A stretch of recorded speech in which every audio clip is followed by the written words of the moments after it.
अस्सलाम वालेकुम students, hope you are doing well.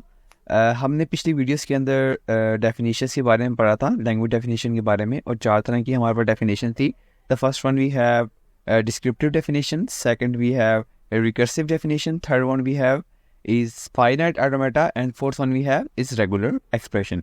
इन चार में से हमने एक जो है डेफिनेशन को सॉल्व करके आ चुके हैं, डिस्क्रिप्टिव डेफिनेशन, और इसकी हमने काफ़ी सारी एग्जांपल देखी थी लेक्चर नंबर 4 के अंदर।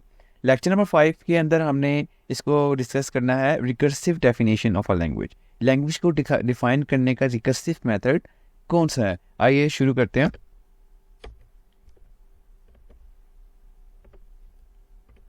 Okay, what is recursive definition? What is recursive definition यानी कि हमारे पास रिकर्सिव डेफिनेशन क्या है? A new method to define language. मैंने कहा था 4 मेथड से हमारे पास लैंग्वेज को डिफाइन करने से, इनमें से एक मेथड है रिकर्सिव डेफिनेशन। एग्जाम्पल के थ्रू भी समझते हैं, लेकिन उससे पहले हम समझते हैं कि इसके अंदर बेसिकली रिकर्सिव डेफिनेशन होता क्या है, इसमें किस तरह के रूल्स को फॉलो किया जाता है। This method involve 3 steps. इसके अंदर कितने स्टेप पाए जाते हैं? 3 स्टेप पाए जाते हैं। Number 1 step is specify the basic word, base case. हमने सबसे पहले जो भी लैंग्वेज है उसकी बेस कंडीशन बनानी होती है, ठीक है। अब आपने ये भी याद रखना है, जब हम आगे एग्जाम्पल करेंगे तो उसके थ्रू आपको सारी ये जो जितनी भी हमारे पास 3 डिफरेंट स्टेप्स हैं उसको हम इजीली समझ सकेंगे। सेकंड स्टेप है हमारे पास rules for constructing new word from one already known. हमने बेस वर्ड तो बना लिया, उससे एक हमारे पास वर्ड तो निकल आएगा, ठीक है, बेस केस से। उसी रूल्स को फॉलो करते हुए हमने इससे और न्यू वर्ड जो हैं वो बनाने हैं, ठीक है। ये तो सेकंड रूल हो गया। थर्ड रूल इसका क्या है? इसको हम कहते हैं रिकर्सिव केस। सेकंड स्टेप में हम कहते हैं इसको रिकर्सिव केस, जिसमें हम एक बेस कंडीशन से काफ़ी सारे न्यू वर्ड्स को बनाते हैं, ठीक है। तीसरा है declare that no word except those constructed by following rule 1 and 2 are in the language. इसका मतलब क्या है कि हमने 1 एंड 2 जो रूल में यानी स्टेप में हमने डिफाइन किया था, इसके अलावा कोई भी वर्ड अगर आता है तो वो एक्सेप्टेबल नहीं होगा, हम उसको नहीं बना सकते।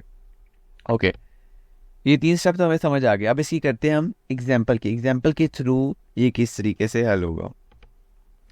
Even is the set of all whole number divisible by 2। अब कह रहा है कि एक इवन नंबर है जो 2 पे डिवाइड होते हैं, तो अब जरा देखते हैं किस तरीके से होगा। एक इवन की कंडीशन दी हुई है 2 इंटू एन, और एन की जगह मैं क्या क्या पुट कर सकता हूँ? 1 पुट कर सकता हूँ, 2 पुट कर सकता हूँ, 3 and 4 up to so on.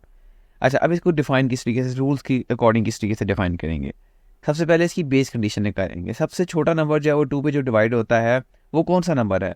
वो है 2। सबसे छोटा नंबर जो 2 पे डिवाइड हो जाता है वो है 2।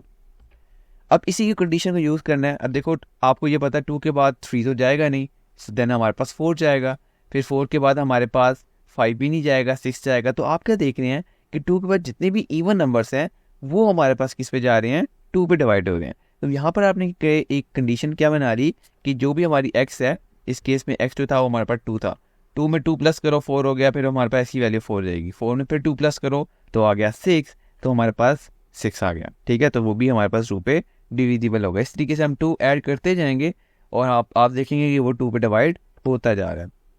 तो हमारे पास न्यू वर्ड, सबसे पहली कंडीशन बता दी कि 2, फिर अब इसी को सेकंड स्टेप के अंदर हमने बता दिया इसकी रिकर्सिव केस कि यही रिकर्सिव होता जाएगा, और इसमें से और नंबर जो है और वर्ड्स जो हैं वो आइडेंटिफाई करते जाएंगे जो कि 2 पे डिविजिबल है।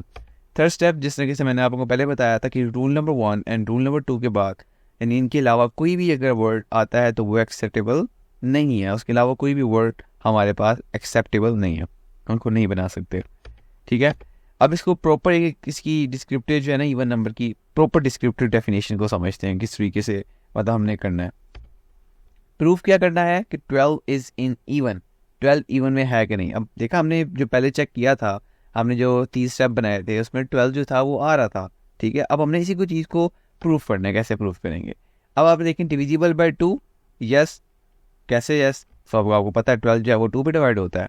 अब उसको 12 is equal to 2 and yes n is equal to 6, तो यहाँ पर भी आपको समझ आ रहा है कि जो 12 है वो उसका आंसर भी इवन नंबर में आ रहा है। हम कह सकते हैं कि ये क्या है? ये इवन नंबर पे जाएगा, यानी 12 जो है वो इवन नंबर है बेसिकली। अब इसके रिकर्सिव डेफिनेशन, ये जो हमने देखा ये हमने बताया इसकी डिस्क्रिप्टिव डेफिनेशन, ठीक है। लेकिन अब हमने बतानी इसकी रिकर्सिव डेफिनेशन। रिकर्सिव डेफिनेशन के अंदर मैंने आपको बताया था कि सिंपल आपने 3 स्टेप याद रखने हैं। सबसे पहले बेस कंडीशन बनाएंगे। अब यहाँ पर रूल नंबर 1 के अंदर देखें 2 इज़ इवन। सबसे बेस कंडीशन तो यही होगी कि 2 है इवन। अब इसी अकॉर्डिंग इस तरीके से हमने पिछली एग्जाम्पल में देखा था कि 2 में हमने दोबारा 2 प्लस करने हैं, तो हमारे पास क्या बन जाएगा 4, और वो भी इवन है। तो यहाँ पर आपको पता लगे 4 भी जो है वो भी हमारे पास इवन है। फिर रूल नंबर 2 में ही बेसिकली ये पार्ट है, इसकी रिकर्सिव केस है। तो 4 आंसर हो गया एक्स की वैल्यू का, इसमें भी 2 ऐड करेंगे तो अब क्या आ गया 6, और 6 भी क्या है इवन नंबर है, और ये भी 2 पे डिवाइड हो सकता है। हमने कब तक करना है, जब तक ये हमारे पास 12 आंसर नहीं आ जाता। हमने इसी के थ्रू रिकर्सिव डेफिनेशन के थ्रू ये प्रूफ करना है कि 12 जो है वो इवन है। फिर 6 हो गई थी एक्स की वैल्यू यहाँ पर, और 6 की वैल्यू में +2 कर देंगे तो वो हो जाएगा 8, और 8 भी हमारे पास इवन है because it can be divided by 2, तो ये 2 पे डिवाइड हो जाता है। फिर एक और इसका रिकर्सिव केस, एक्स की वैल्यू जो है यहाँ पर चेंज हो गई, जो आंसर आता जाएगा वही एक्स की वैल्यू जो है वो बनती जाएगी। अब यहाँ पर एक्स की वैल्यू बन चुकी है 8, तो 8 पे हम कितने ऐड करेंगे 2 ऐड करेंगे, तो वो हमारे पास आ गया 10, और 10 भी इवन नंबर है, और यहाँ पर भी इवन नंबर 2 से डिवाइड हो जाएगा। ओके, नेक्स्ट है एक्स की वैल्यू 10। अब 10 में अगर आप 2 प्लस करें तो आ गया 12, और 12 जो है वो भी इवन नंबर है, तो वो भी हमारे पास क्या है 2 के टेबल पे जाएगा। यहाँ पर हमने साफ प्रूफ कर दिया कि 12 जो है वो इवन नंबर है बेस कंडीशन को लेकर। ठीक है, उम्मीद है कि आपको ये सारा लेक्चर जो है हमने रिकर्सिव डेफिनेशन जो पढ़ा है, सबसे पहले रिकर्सिव डेफिनेशन के अंदर हमने ये चीज़ समझी कि कौन कौन से स्टेप होते हैं, बेस केस क्या होता है, उसके बाद रिकर्सिव केस क्या होता है, और थर्ड स्टेप के अंदर हमने देखा कि rule number 1 and rule number 2 के बाद कोई भी स्टेप आता है तो वो, या कोई भी वर्ड आता है तो वो एक्सेप्टेबल नहीं होगा। एग्जाम्पल के थ्रू भी हमने इसको प्रॉपर किस तरीके से रिकर्सिव डेफिनेशन लिखनी है वो भी हमने देख ली। नेक्स्ट वीडियो में इंशाल्लाह नेक्स्ट मेथड के साथ हाजिर होंगे। तब तक के लिए हाफिज़, अपना ख्याल रखिएगा, बाय बाय।